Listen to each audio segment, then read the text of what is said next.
ఉద్యోగాల్లో అవకాశం కల్పించాలి. వాళ్ళకు కూడా నెలసరి వేతనం ఎంతో మందికి ఎంప్లాయ్మెంట్ కల్పిస్తాం మన ప్రభుత్వం. మనం వచ్చినాక 60,000 ఉద్యోగాలు ఇచ్చినాం. వాళ్ళకు కూడా తప్పకుండా నెలసరిగా ఒక 24,000 రూపాయలు పెంచితే వాళ్ళు రోజు 4-5 గ్రామాలు తిరిగి పశుగణాభివృద్ధికి ఎక్కువ చేస్తారు. కాబట్టి ఆ గోపాల మిత్రం కూడా ఆదుకోవాలని చెప్పి నేను ప్రభుత్వ దృష్టికి తీసుకొస్తున్నాను. అధ్యక్ష, థ్యాంక్ యూ.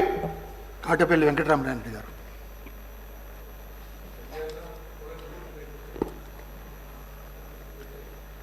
అధ్యక్ష, ధన్యవాదాలు. ఇది వ్యవసాయం మీద మాట్లాడే ముందర ఒక చిన్న రిక్వెస్ట్ శాసనసభ వ్యవహారాల శాఖ మంత్రి గారికి, స్పీకర్గా మీకు, ఈ 119 మంది ఎమ్మెల్యేలు అందరికీ కూడా ఒక చిన్న రిక్వెస్ట్ ఏంటంటే, ఇవాళ ఉన్నటువంటి 119 మంది ఎమ్మెల్యేలకు అలాగే ఎమ్మెల్సీలు 40 మందికి ఈ సభ నడుస్తున్నప్పుడు వారి వెంట వచ్చేవారు వాహనాన్ని నడిపే డ్రైవర్లు, వారి వెంబట వచ్చే గన్మెన్లు మాత్రము ఇక్కడికి వస్తూ ఉంటారు. ఇవాళ వచ్చిన గన్మెన్లు కానీ డ్రైవర్లు కానీ ఉండడానికి, కూర్చోవడానికి, కనీసం తినడానికి, మంచినీళ్ళు తాగడానికి కూడా స్థలంను ఏర్పాటు చేయలేని పరిస్థితిలో ఉంది. ఇది ఏదో ఒక రోజు పేపర్లో వచ్చిందని కాదు, నేను వారం కిందనే మాట్లాడదాం అనుకున్నాం కానీ సమయం అనుకూలించలేదు. సమయంలో మాట్లాడదామంటే 0 అవర్లో కూడా కుదరలేదు.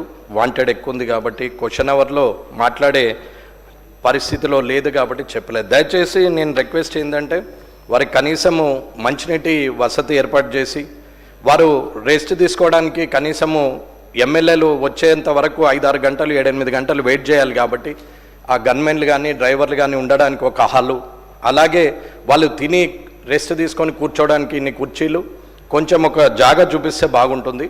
వారు రోడ్డు మీదనే, ఫుట్పాత్ల మీదనే తినడము, అక్కడే కూర్చోవడము, ఎండలో ఇబ్బంది పడడం, వర్షంలో ఇబ్బంది పడడం, రానున్న వర్షాకాలంలో ఇంకా ఇబ్బంది అవుతుంది. కాబట్టి దయచేసి ఒక రిక్వెస్ట్ విత్ ఫోటోగ్రాఫ్స్తో, ఇవి నేను నా ఫోన్లో తీసుకున్నవి, దీన్ని స్పీకర్ గారికి ఒకసారి ఇచ్చి ఎల్ఏ మినిస్టర్ గారు కొంచెం ఇది గ్రహించి ఏర్పాటు చేస్తారని కోరుకుంటున్నాను. అధ్యక్ష, మరి వెంకటరమణారెడ్డి గారు ప్రస్తావన తప్పకుండా పరిశీలన చేస్తాం. అధ్యక్ష, శాసనసభ నిర్వహణ ఎప్పటి నుంచి జరుగుతుందో, ఆనాడున్న 294 మంది సభ్యులతో పాటు ఈరోజు ఈ తెలంగాణ రాష్ట్ర శాసనసభకు సంబంధించిన 119కి సంబంధించిన శాసనసభ్యులు మీరు కూడా అనేక మార్లు ఈ శాసనసభకు వస్తూ ఉన్నారు. అధ్యక్ష, ఇక్కడ వారితో పాటు వారి గన్మెన్కి సంబంధించి కానీ, వారి వ్యక్తిగత సిబ్బందికి సంబంధించి కానీ అన్ని తీర్ల చర్యలు తీసుకుంటాం. అధ్యక్ష, సరే ఎక్కడో ఒక రోజు 2 రోజులో, లేకుంటే మీరు చెప్పిన ప్రతి అంశాన్ని కూడా పరిశీలన చేస్తాం. ఇది ఒక ప్రాక్టీస్, ఒక రొటీన్గా జరిగిపోతూ ఉన్న అంశం. అధ్యక్ష, వారు ప్రత్యేకంగా చెప్తా ఉన్నారు కనుక తప్పకుండా పరిశీలన చేస్తాం. ధన్యవాదాలండి. ఇకపోతే బడ్జెట్ విషయానికి వస్తే అధ్యక్ష, బడ్జెట్ ప్రిపరేషన్ చేయడము అందరికీ ఇంచుమించుగా అందరికీ తెలిసిందే.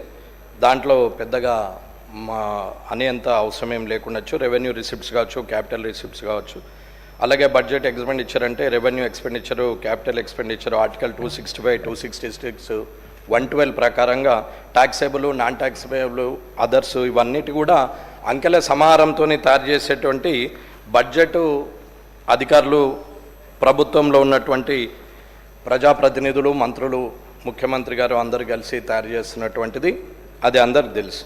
అలాగే అధ్యక్ష, ఆర్థిక సూచికలు ముఖ్యమైనవి కానీ వాటి ద్వారా మనకు పాక్షిక సత్యమే తెలుస్తుంది.